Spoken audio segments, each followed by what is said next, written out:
Welcome. So I'm Sarah Longwell. I'm the publisher of The Bulwark, which if you haven't heard about it, please go check it out. But yeah, maybe some people have heard about it. Yeah, let's clap for The Bulwark. Excellent. So I am also a lifelong Republican. I currently run a group called Republican Voters Against Trump. You may see our ads. We're running a lot of them in Pennsylvania. Yeah. Thank you. I also grew up right here in Pennsylvania. I grew up in Perry County. I don't know if you guys were kind of far away from there, but I grew up in the central part of the state. And my first job, thank you for cheering for Perry County. My first job was on the Pride of the Susquehanna. Do you guys know what that is? Yeah, it's that little tourism paddle boat that goes up and down the Susquehanna River. First job, did it for like 5 years. But my job now is actually that I conduct focus groups with voters across the political spectrum. I travel all over the country because you may have noticed we live in a complicated time. And the thing that helps me understand politics today is talking to voters, right? That is the only way to understand what's happening in this country is by asking them how they think things are going. So I know you guys are here today because you know that America is about to make a really important decision. And I want you to learn, and you want to learn more about Vice President Harris and hear answers to some of those important questions. And you might be curious about why conservatives like Liz Cheney, and Dick Cheney for that matter, have not only endorsed Vice President Harris, but have come here today to make the case directly to you about why she thinks this moment transcends regular partisan politics. So I've got questions, you've got questions, and to answer those questions, please welcome to the stage, and actually I have a bio to read because I was just going to say her name because I know you all know who they are, but I was given a bio, so I'm going to read the bio. So, Congresswoman Liz Cheney, many of you may have heard of her. I think we could give her a round of applause right now just to start. She's a personal hero of mine in this moment. So Liz Cheney served as the U.S. representative for Wyoming's at-large congressional district from 2017 to 2023. She chaired the House Republican Conference, the third highest position in the House Republican leadership, from 2019 to 2021, and served as the vice chair of the Select Committee to investigate the January 6th attack on the United States Capitol. She is a lifelong Republican. Please welcome to the stage Congresswoman Liz Cheney.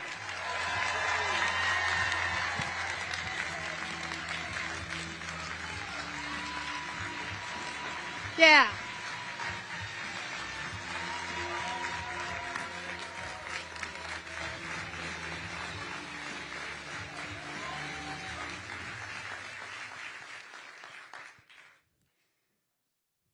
Feel a little embarrassed doing an introduction on this next one because everybody definitely knows who she is. But Kamala Harris, she always fights for the people, whether it was fighting the big banks on behalf of homeowners, or going after cartels smuggling humans and drugs into our country, or standing up to big pharma to cast the deciding vote as vice president to lower the cost of insulin to $35 a month for our seniors.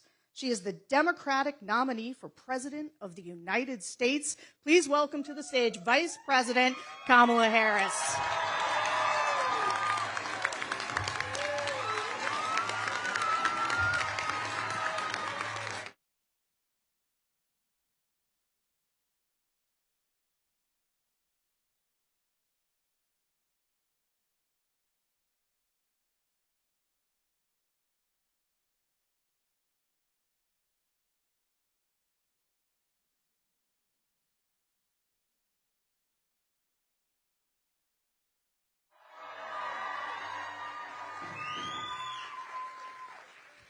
Let's get to it. Let's do it. Good morning, everyone. Oh, happy belated birthday. Oh, yeah. Oh, thank you. I appreciate that. Thank you. Audience members showing me up. That's tough. Okay, so I've got to start with the thing that brings us here today because I've got to say it is unusual for somebody who is as high up in the Republican leadership as Liz Cheney was to be out here campaigning with the Democratic nominee for president. And so maybe why don't both of you tell us, but you start. You've actually marshaled unprecedented support from Republicans in this election. Why do you think that is? Thank you, Sarah. Thank you for being here and for your work, and the Congresswoman, thank you. I have said before, and it must be repeated each time, there are moments in the history of our country which challenge us, each of us, to really decide, do we stand for those things that we talk about, including a particular country over party. And you have been extraordinarily courageous in the way that you have done that, and I thank you for that.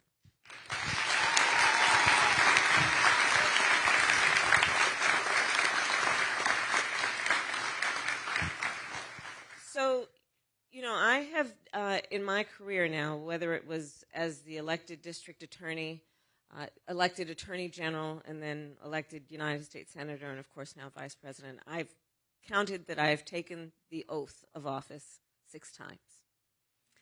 And for the elected leaders here, we know it is an oath that one must take sincerely and unequivocally, which is an oath, among other things, to support and defend the Constitution of the United States, and to understand what those principles represent and what they require of the individual who holds the office in the public trust.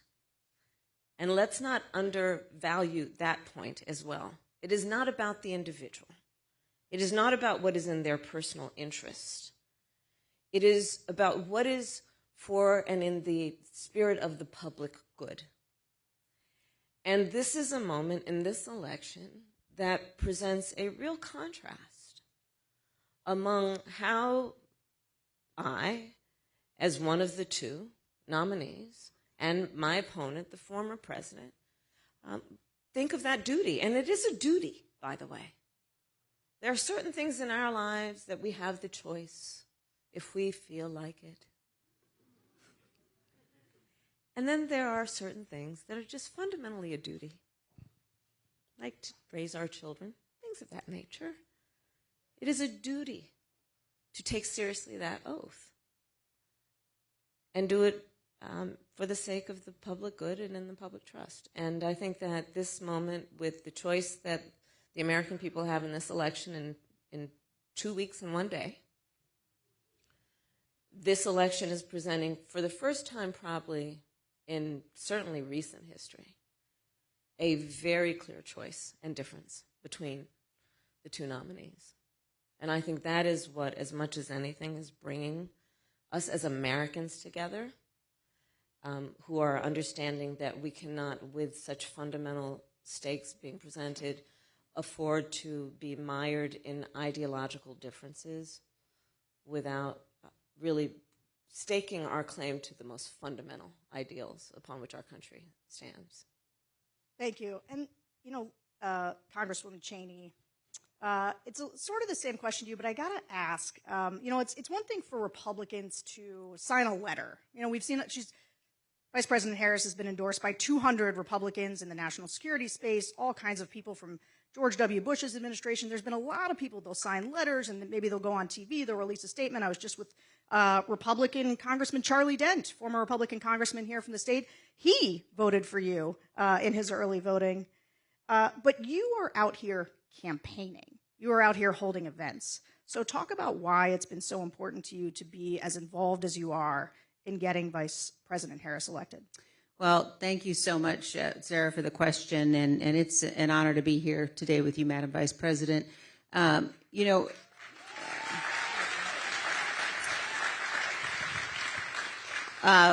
for me, every single thing in my experience and in my background has played a part in my decision to endorse Vice President Harris.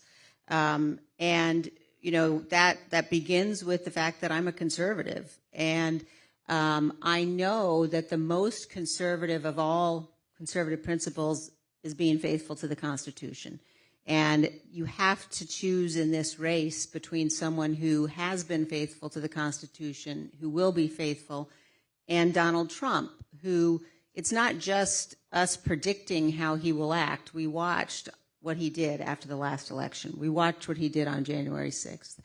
And so coming to this as someone who's been a lifelong Republican, a lifelong conservative, also as someone I spent time working overseas before I was elected to Congress, and I've spent time working in countries where people aren't free and where people are struggling for their freedom. And I know how quickly democracies can unravel. And I know that as Americans, we can become accustomed to thinking, well, we don't have to worry about that here. But I tell you, again, as someone who has seen firsthand how quickly it can happen, that is what's on the ballot. That's absolutely what's on the ballot. I also, I come to this decision as a mother. I have 5 children. And there was a moment right after January 6th when my husband and I were having dinner with our 2 youngest, our 2 sons. And I looked across the table at my young sons, and I thought to myself, in the aftermath of the attack on the Capitol, are they going to grow up in a country where we don't have to worry about the peaceful transfer of power? Are they going to grow up in a country where that is guaranteed? And I believe that every one of us in this election has a duty and an obligation to do what we know is right for the country, and that's to support Vice President Harris. So I'm very honored to be here and to do that.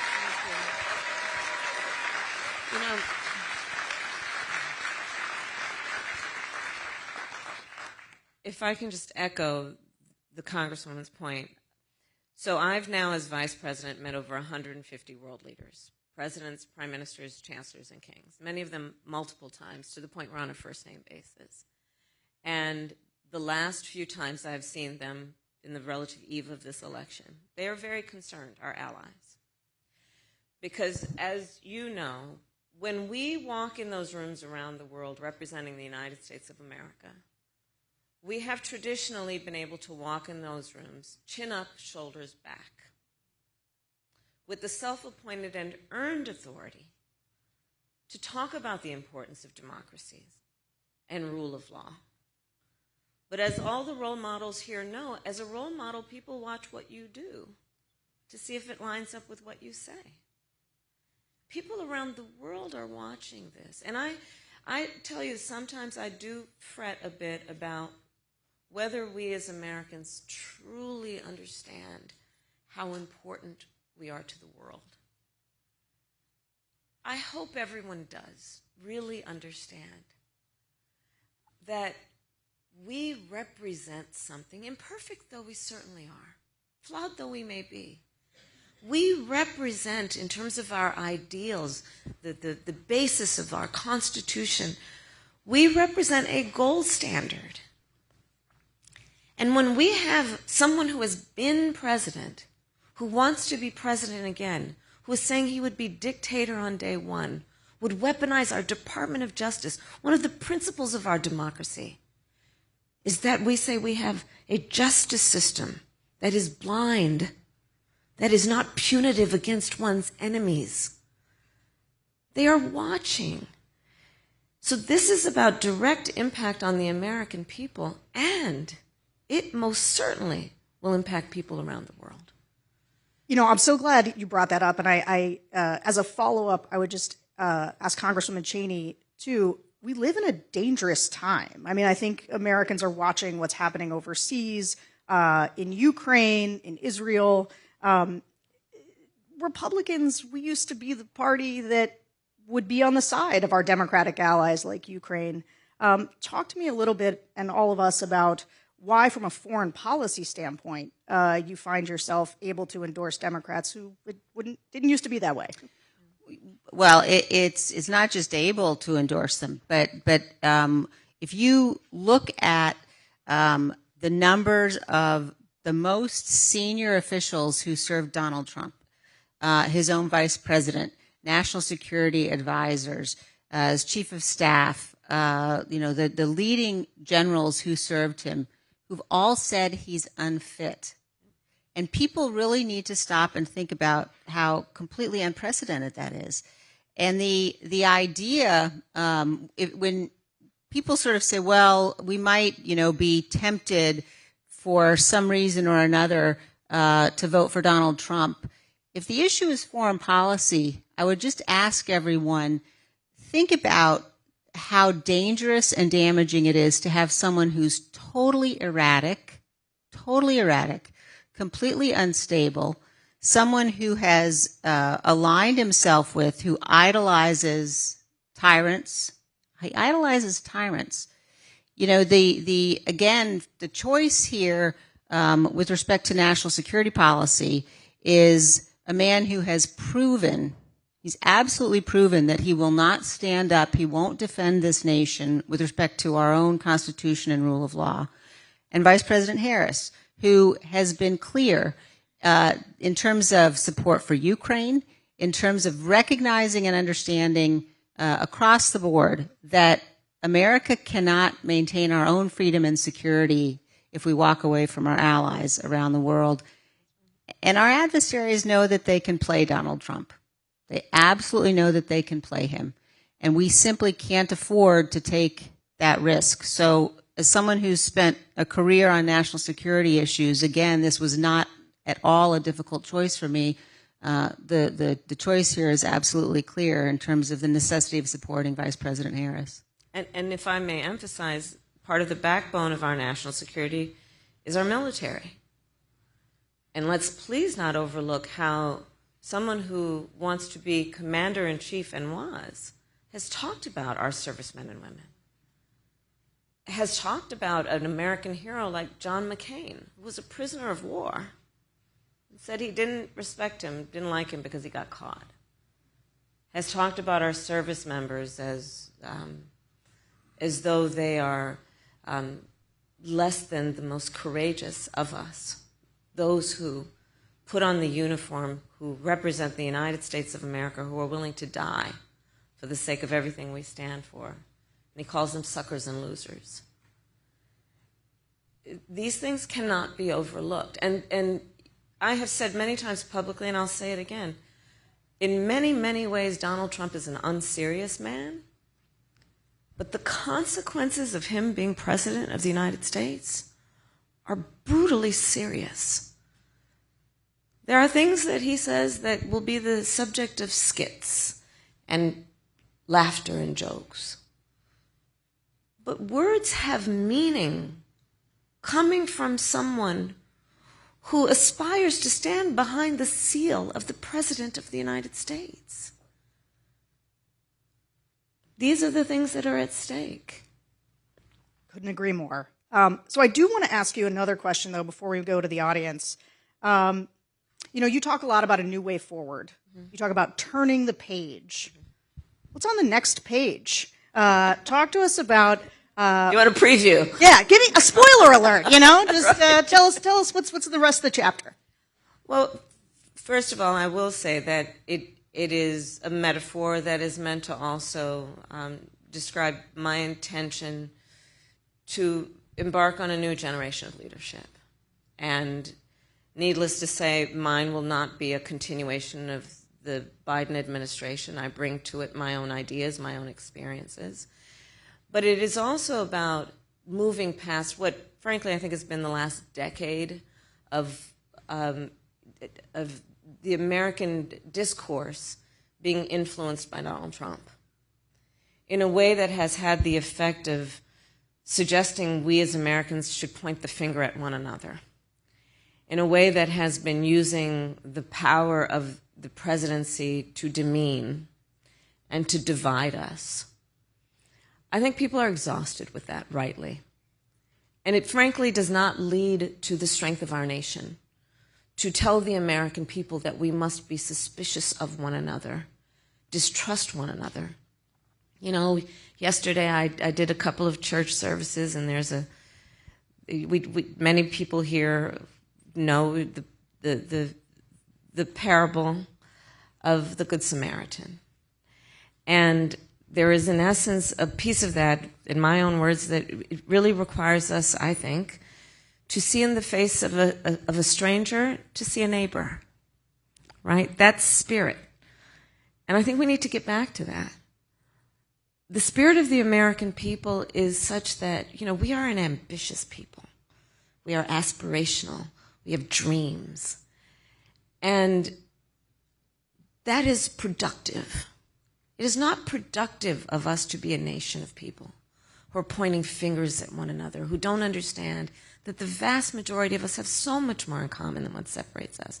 So that's what I mean about turning the page. And then a new generation of leadership about being ambitious, about all we have yet to do. Part of my economic policy, I refer to it as an opportunity economy, is about investing in American industries while leaving none of our traditional wonderful industries behind, repurposing and retooling the factories that have led to America's success in industry, while at the same time redefining how we are thinking about which worker has the experience and skill to do the job and is qualified, and understanding we shouldn't be falling into a trap that suggests only those with a college degree have the skill or the experience to do the job. So let's look at how we redefine and perhaps even reorder.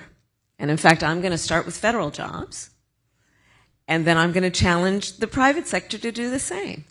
Let's look at which of those jobs would benefit from a skilled, experienced worker who perhaps went through an apprenticeship program, not a 4-year college, but still had a 4-year degree in essence.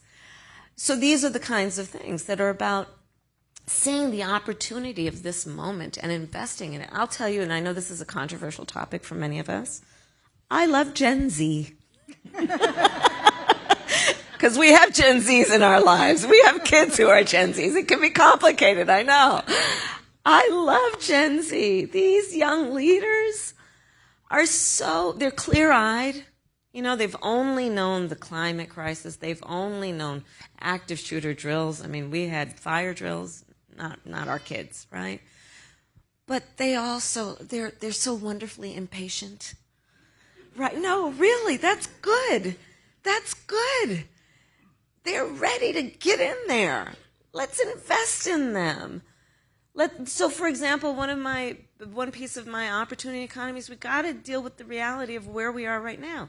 The American dream for previous generations was something that people could kind of count on, not so much anymore in terms of home ownership. We have a housing shortage in America. We have a supply shortage. So part of my plan is, hey, let's be clear-eyed about this moment. Let's invest in the future. And as a devout public servant, I also know the limitations of government. I want to work with the private sector. I have in my career the skills, the breadth, the depth of value in those active partnerships benefit us all. So part of my plan for housing is to actively partner with building developers, with home builders, to create tax credits, to increase the supply of housing in America. My estimate is I think we can actually do it by 3 million by the end of my first term. Part of my approach that is about a new generation potentially of leadership, and certainly a different approach. Most of my career was not spent in Washington, D.C. I say that with pride. In that, most of my career was spent as a prosecutor, but making decisions that had a direct impact on people's lives. I learned at a very young age as a prosecutor that the things that I would do, the swipe of my pen could result in someone having their liberty or not. When I was Attorney General of California, which is, by estimates, the 5th largest economy in the world, I was acutely aware the words I spoke could move markets. I like getting things done. And part of my approach, which is, I think, about a new generation of leadership, is let's cut through the red tape. Let's cut through the bureaucracy while still knowing the virtues of the work that we can do in the public sector, be it public education, public health, public safety. This is a perfect segue into our first audience question, which is going to come from Alexandra Miller from Delaware County, main section right there.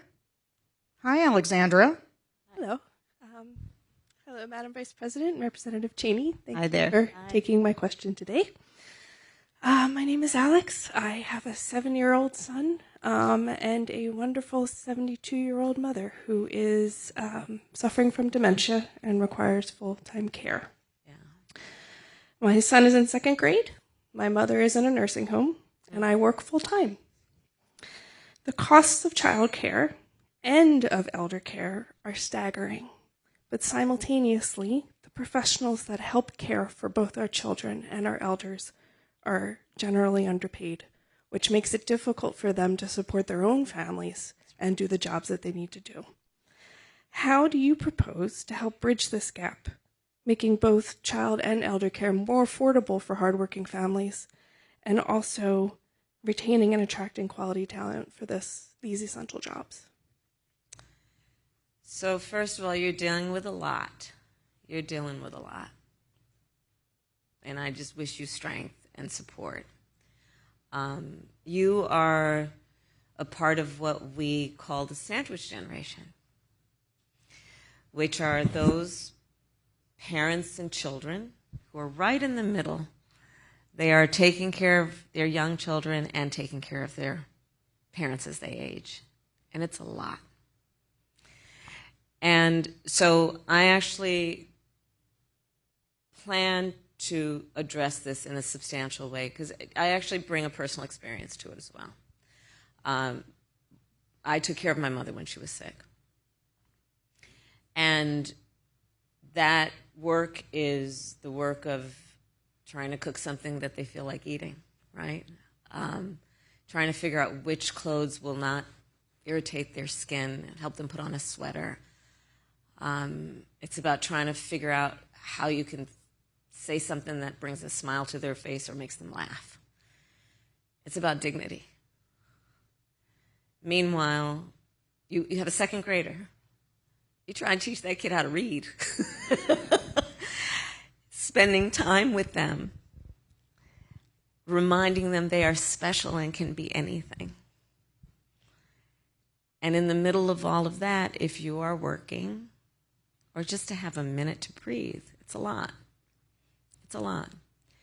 So the way that this plays out for many people is it's one of just a couple of ways. One, if you have the good fortune of having enough extra money, you can hire somebody to come in and then, exactly as you said, you, knowing what you just shared with us about yourself, would pay them the value of their work. Or someone in this position would have to basically spend down all their savings so they could qualify for Medicaid, which means they pretty much have to give it everything. Or they have to quit their job, which means one less income in their household. And this issue for me is a matter of dignity. Yours, your parents, and the well-being of your child. And you being able to do what you naturally want to do, and the thing that we should value in our society, which is someone like you who is taking on the duty and the responsibility of all of that. So my plan is that instead of those scenarios I just mapped out, we will restructure it so that Medicare covers the cost of in-home health care for your parent so that they can be at home and you can then have the assistance with someone who can help prepare that meal, help them get dressed, and you can still give that baby of yours all the love that they deserve, and you can have sanity in the process, and everyone can have dignity. And so this is my approach, which is let's just look at this let's just come at it from common sense, by the way. It's just common sense. And what is a common sense practical approach to doing this? Because when you are able to be productive, we all benefit, by the way. When that child is able to have a parent who is able to help them with their reading and remind that child that they are special, we are all going to benefit from that. So thank you for raising the subject. Thank you. And you take care of yourself. Okay, next we're going to call on Ashley Scott. Speaking of Gen Z, although I guess I shouldn't assume I know what generation she's from, but she is a student from Bucks County. Hi. Hi, Vice President Harris and Congresswoman Cheney. My name is Ashley Scott. I'm from Bucks County, Pennsylvania, and I am Gen Z. I'm 22 years old. Nailed it. So thank you for that compliment. But yeah, my question is about maternal health. Specifically in the United States, maternal mortality is devastating. The rates are terrible. And I was wondering if you have a plan to combat the crisis. Thank you, Ashley, and thank you for being here and your voice. It's a big issue. So we have the very, I think, shameful distinction of any wealthy nation having one of, if not the highest rate of maternal mortality. And I've studied this issue. I worked on it when I was in the United States Senate and as Vice President. And the fact is that 90% of them are preventable, which tells us we can do something about it, right? And it is an issue. So black women are 3 to 4 times more likely to die in connection with childbirth. Native women are like twice as likely. Rural women, 1.5 times likely. One of the common threads that you will see in those demographic populations is a lack of appropriate prenatal care, and then care during the term of their pregnancy, and then postpartum care. And we know that when that care is available, they are having a healthier and, by the way, happier experience.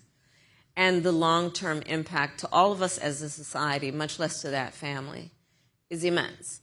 And so the work that we have been doing and the work I intend to do going forward is to address that, right? So, for example, in rural America, the way that the system has been structured, the healthcare system has been structured, is a lot of those hospitals and clinics have had to close because of the way we reimburse based on population size. And as people are leaving rural America, then the hospitals and the clinics can't afford the overhead. I'm oversimplifying, but just to make the point. So we need to address that in terms of how we're structuring, how we create incentives and give the resources to those healthcare facilities, be they clinics or hospitals. The other piece that we have to do is really just talk more about the issue around also how in the healthcare system we are treating women. And are we taking women seriously when they talk about their healthcare concerns? So, again, personal experience. My mother had 2 goals in her life: to raise her 2 daughters, my sister and I, and to end breast cancer. My mother was a breast cancer researcher. And she was so passionate about women's health care. And I remember it as a young girl and throughout my life. And we still have a lot of work to do to make sure that when she walks into that clinic, that doctor's office, that hospital, that she's taken seriously. And that's also about what we do in terms of training within the profession. It's also about what we do in terms of public education to get information to women so that they know that they are not just complaining and they should not suppress or subordinate what their concerns might be about themselves because they're taking care of everybody else. So there's a lot of work to do. And, of course, there's a connection between this and what we need to do since the Dobbs decision came down. When we are looking at, I've met with a lot of, in particular, OBGYNs who are concerned that there are kids going through, young people going through their medical school who are now feeling deterred from engaging in reproductive health work. And reproductive health work is vast. It is not only about abortion. It is about a whole array of care. And we want to make sure that we're not creating disincentives for people to go into that very, very important profession. And then we also want to make sure that we are, in the whole issue of reproductive care, not suggesting to women or the people who love them that they should be judged. Because there is that also when you're talking about reproductive care, where women sometimes are made to feel or do feel embarrassed to talk about their needs as it relates to their reproductive health. And then, of course, I feel very strongly the government should not be telling any woman what to do with her body.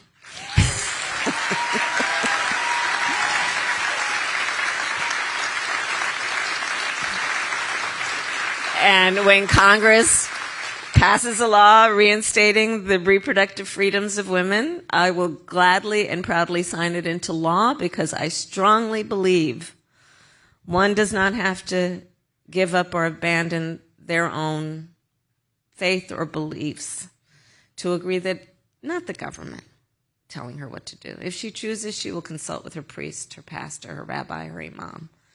but not the government. We've seen too much harm, real harm, happen to women and the people who love them around our country since that decision came down, including women who have died.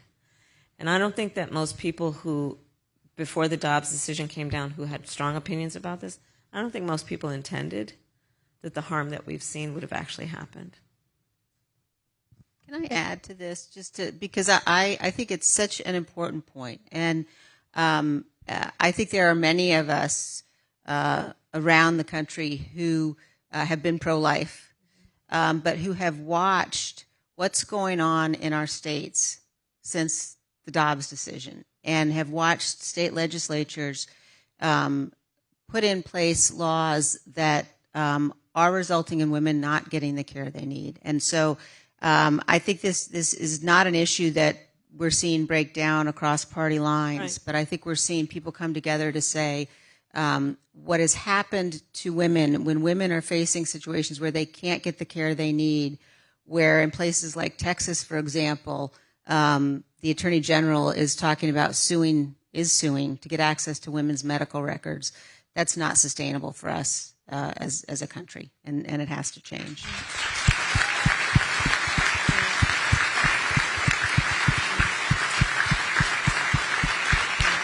Thank you. So as we come close to time here, I want to ask you both kind of a final question. You know, I watched the conversation in the country and the way that the media covers this election, and it's often about the race, who's up in a poll, who's down in a poll, and I don't always feel like we're talking about the stakes enough. And Liz Cheney would not be here if she didn't think that the stakes were very high. And frankly, the Republicans wouldn't be so angry at you if they didn't think you were an effective surrogate as somebody speaking about the stakes. Some Republicans. Some Republicans. Hashtag not all Republicans. I've seen a lot of Republicans. I've seen it, and I know it happens, who thank her constantly. I know it. Yeah. I know it. They're going to vote the right way on November 5th. They might not be public about it, but they'll do what they know is right. I think so. I agree. But just to close, and maybe starting with you, Congresswoman, so you can have the last word, talk to me and all of us about the stakes. Many people in the room here are undecided voters. What's kind of the last pitch that you would make about why this election is so important and why you believe they should vote for the vice president here? Well, I think that in this election, and especially here in Pennsylvania, we have the opportunity to tell the whole world who we are. And we have the chance to say, you know, we're going to reject cruelty. We're going to reject the kind of vile vitriol that we've seen from Donald Trump. We're going to reject the misogyny that we've seen from Donald Trump and J.D. Vance.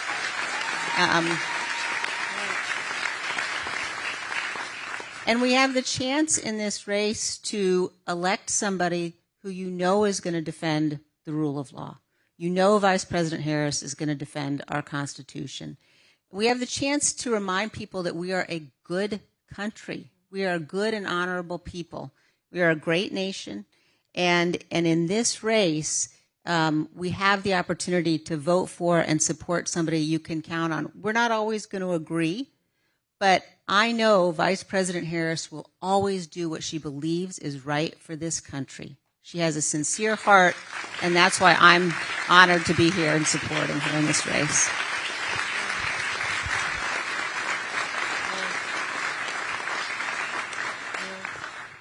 I mean, exactly. Listen, so in my career as a prosecutor, you've heard me say this, I never, ever asked a victim or a witness, are you a Republican or a Democrat? Never. It wouldn't even occur to me to ask that. I did every time ask, are you okay? And I feel very strongly that, for example, on the issue of partisanship, yes, we're going to have disagreements, but I actively invite good ideas from wherever they come. That's why I'm going to have a Republican in my cabinet, by the way. Because I want good ideas. And by the way, I know it is in our best interest as a nation, in the interest of our strength, in our future as a nation. We need a healthy two-party system. We need a healthy two-party system. We need to be able to have these good, intense debates about issues that are grounded in fact. How about that? Imagine. Let's start there. Wow. Can you believe that's an applause line? But, you know, we have in our grasp in these next 13 days, 13 days, or 15 days, excuse me. I'm just jumping ahead. In these next 15 days, we have in our grasp the ability to determine the course of our country.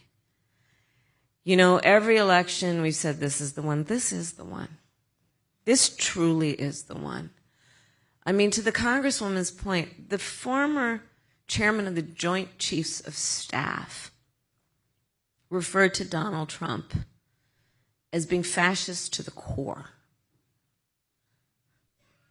And no one would ever accuse the former chairman of being partisan in any way. The people who know him best, from the former chief of staff, defense secretaries, 2 of them, national security advisor to the former vice president. And so we have in our grasp, because we still have a democracy, as the saying goes, as long as we hold on to it, we still have a democracy. Which means in a democracy, and here's the beauty of it, we each have the power to make a decision about the future of our country through our vote. And my request then of each of you who have spent time out of your busy lives to be here, and I thank you for that, is please just help us get the word out to your neighbors and friends and family members to just remind them of what is at stake in this conversation. I ask for your vote. I ask for their votes. And I promise to be a president for all Americans. I promise and pledge that. All right, everyone. Congresswoman Cheney and Vice President Kamala Harris, thank you so much. Yes, let's give them another round of applause. That was wonderful. Thank you so much. Thank you. Thank you for coming.